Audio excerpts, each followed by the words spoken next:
All right, you glorious little pixel nerds.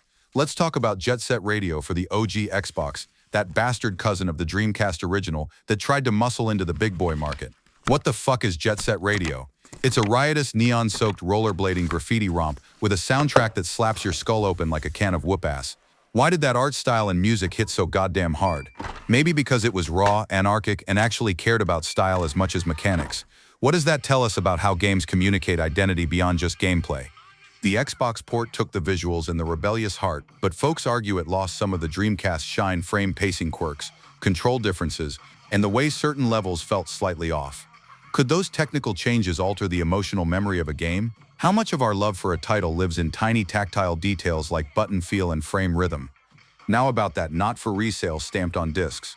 What the fucking hell does it mean? Simple. It's a legal label on promotional, demo, review, or bundled copies that prevents the publisher from selling that particular disc in retail.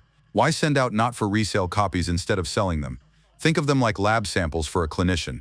You send out test kits to partners, reviewers, unpressed so the product can be evaluated before release, without creating unauthorized sales channels.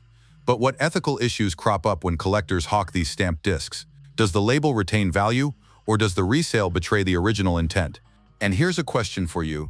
If a port changes the feeling of the original, is it still the same game, or is it a different organism entirely, mutated by hardware and time? How do we preserve video game history without turning it into a museum piece with no pulse?